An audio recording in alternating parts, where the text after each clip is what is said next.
Have you ever tried to read a philosopher and felt like you were just hitting a brick wall?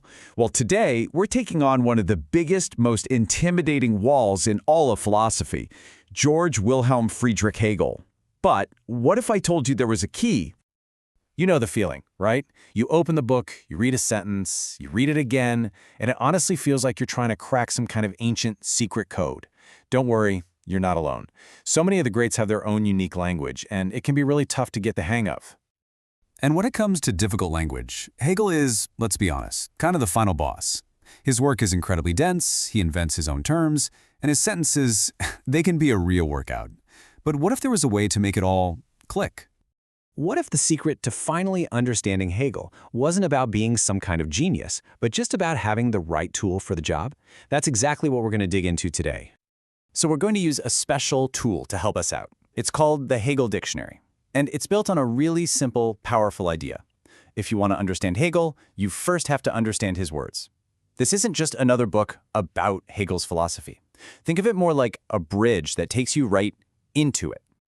The way this book is set up is just brilliant. On one side, you get a crystal clear definition of a key Hegelian term, explained in simple modern language. And right next to it, you get a direct quote showing you exactly how Hegel himself used that word in his own writing.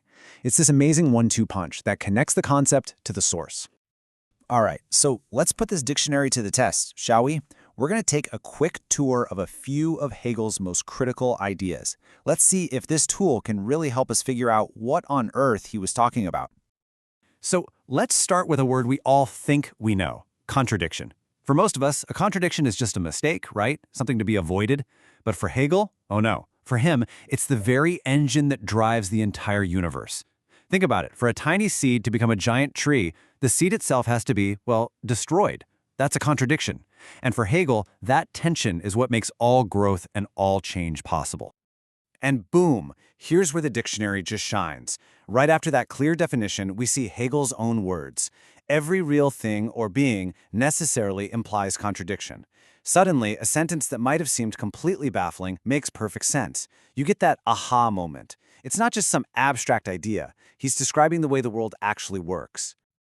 Okay, so if everything is packed with contradiction, what happens next? Does the world just grind to a halt? Not a chance. For Hegel, this is where things get really interesting. This is where the magic begins. This brings us to a very special German word he used all the time, aufheben. It's often translated as sublation, which, doesn't help much. But what it means is to preserve something, overcome it, and transcend it, all at the same time. Let's go back to that seed. The plant overcomes the seed, but it also preserves the seed's potential. It becomes a new, more complex thing that still contains the essence of the old. And here are Hegel's own words on it. What is sublated is at the same time preserved. See? The contradiction isn't just erased, it's incorporated into something bigger and better. The seed is gone, sure, but its very being lives on inside the plant. So you take this idea of contradiction and you add this process of sublation, and what you get is the engine that drives his entire philosophy. He called it the dialectic. It's the rhythm of his thought from simple logic all the way up to the history of the entire world. Here's a classic example to make it concrete. Let's start with a simple idea, being, just existence, pure and simple. Okay, what's its direct opposite? Well, that would be non-being, nothingness. Now for Hegel, what happens when you smash those two contradictory ideas together? You get a new, higher truth, becoming. The constant process of things coming into existence and then fading out of it. That is the dialectic in a nutshell. So that's the engine, contradiction, driving this process of sublation, which we call the dialectic, and that engine powers his entire universe of thought. But this dictionary doesn't just explain the engine, it basically gives you the map to explore everything that engine created. And just look at the places you can go. I mean, each one of these terms is like a doorway into a whole new part of Hegel's world. You've got politics with civil society, psychology with self-consciousness, and even his grand sweeping theory of history with world spirit or Geist. It's all in here.